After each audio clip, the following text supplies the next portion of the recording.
आज हम जा रहे हैं गोक्टा कैटरैक्ट्स वाटरफॉल पर, जहां अगर अचानक फ्लैश फ्लड आ गया तो हम सीधे 1000 फीट नीचे पानी में गिर सकते हैं, अपनी गीली कब्र में। और इस बादलों से भरे दिन पर मैं अपने साथ लाया हूँ इन लोगों को। यह है हेज जिसने 70 डेज जंगल में बिताए थे, और बेली जिसने 100 डेज क्यूब में बिताए थे। हम जो करने वाले हैं वो इसके लिए परफेक्ट लग रहा है। इनके मरने के चांसेस कम हैं। रुको, क्या? कम ऑन बॉयज, शुरू करते हैं। और फिर दुनिया के सबसे स्लिपरी और ऊबड़ खाबड़ इलाकों में परेशान होकर घंटों तक ट्रैकिंग करने के बाद कुछ नहीं हुआ। हम आखिरकार मंजिल तक पहुंच ही गए। वो देखो, एक झरना ठीक सामने देखो। Oh my God. अगर यहाँ से फिसले तो सीधे ऊपर। और एक गाइड की मदद से हम नदी को सेफली पार कर पाए। देखो। फिर हमें रस्सियों से सिक्योर किया गया ताकि हम झरने के किनारे तक जाकर नीचे देख सकें। नीचे देख पा रहे हो? वाओ, क्या खूबसूरत नजारा है। लेकिन जैसा कि मैंने पहले भी कहा था, ये जगह जितनी खूबसूरत है ये उतनी ही खतरनाक भी है। यहाँ अचानक से जोरों की बारिश शुरू हो गई। यही वो जगह है जो दुनिया की सबसे खतरनाक जगहों में से एक मानी जाती है। ये झरना अब और चौड़ा होता जा रहा है, जिससे यहाँ फ्लैश फ्लड जैसी कंडीशंस उठ रही है। मतलब हम अभी अमेज़न से इस बाढ़ की वजह से बाहर निकाले जा रहे हैं। क्या हमें रस्सियों से वाटरफॉल के किनारे से नीचे जाना चाहिए? मुझे नहीं लगता कि ये अच्छा आइडिया है जिमी। हम जंगल में रहेंगे, क्या वो इतना ही खतरनाक नहीं होगा? कितना रिस्क है? जिमी की लाइन पर बहुत ज्यादा मिट्टी गिर रही है। और यहाँ किसी भी समय बिजली गिर सकती है, और मैं सच में नहीं चाहती कि तुम्हें कुछ हो। अब हमारा YouTube वीडियो सीधे सर्वाइवल मिशन में बदल गया। यहाँ से निकलने का बस एक ही तरीका था, उसी खतरनाक और स्लिपरी रास्ते से वापस जाना जिससे हम यहाँ तक आए थे। और अब हमें ये तब करना था जब पूरा जंगल बाढ़ में डूब रहा था। यहाँ फ्लैश फ्लडिंग हो रही है, रास्ता ब्लॉक हो गया है। हमें कई जगहों पर रस्सियाँ लगानी पड़ेंगी क्योंकि इस पहाड़ से नीचे उतरने में घंटों लगने वाले हैं। याद है जब मैं इस नदी को पार कर रहा था और हंस रहा था?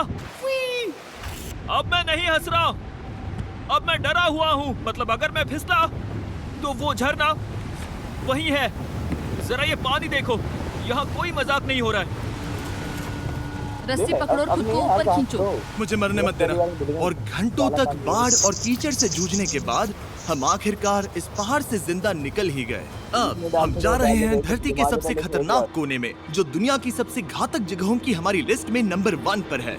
इस वीडियो को खत्म करने का इससे बेहतरीन तरीका और क्या होगा? ये दुनिया का सबसे खतरनाक आइलैंड है, स्नेक आइलैंड। हम एक ऐसे आइलैंड पर क्यों जा रहे हैं जहाँ खतरनाक सांप घूम रहे हो? हम मर सकते हैं।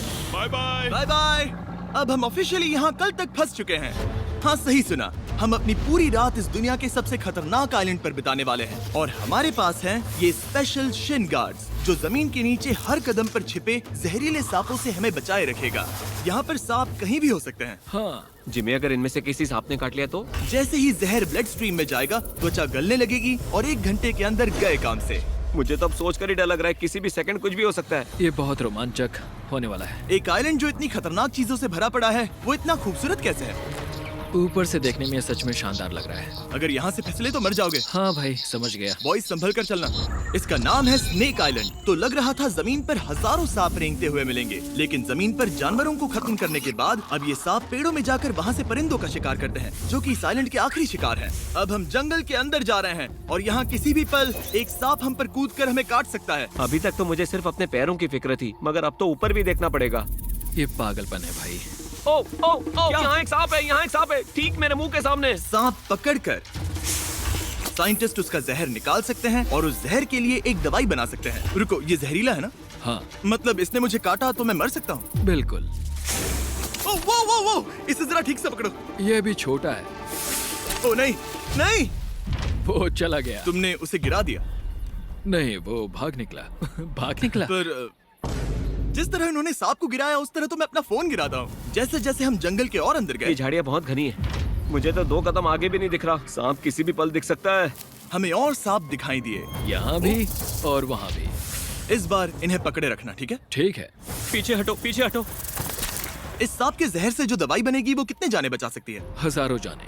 ओह, क्या बात है। जो एंटी वेनम ये बनाते हैं, वो ब्राजील के 90% सांप के काटने के मामलों में मरीज का इलाज कर सकता है। यानी हर सांप जिसे हम पकड़ते हैं वो हजारों लोगों की जान बचा रहा है। जिमी, वहाँ ऊपर एक और सांप है। ओह माय गॉश, ये तो बहुत बड़ा है। अब हम सबको ढूंढ रहे हैं, वो बाहर आ रहे हैं। तो बाकी का दिन हमने इन खतरनाक सांपों को ढूंढने में मदद की और साइंटिस्ट को उनकी रिसर्च करने में भी हाथ बटाया।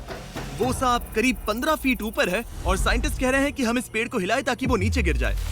मैं तो इन पेड़ों के नीचे कैंपिंग भी ना करूं। वो सांप हिल तक नहीं रहा। हमें एंटी वेनम चाहिए, ये जान बचा सकता है। अब अंधेरा हो रहा था और हमें बस अपने सर्वाइवल पर फोकस करना था। वक्त है कैंप लगाने का। कैंप तैयार हो चुका है। मुझे कोई आइडिया नहीं है कि ये टेंट स्नेक प्रूफ है या नहीं। हम सांपों के बीच सोने वाले हैं। डर तो लग रहा है। मैं सोने जा रहा हूँ। उम्मीद है आज रात कोई सांप मेरे टेंट में ना घुस जाए। ये खतरनाक है।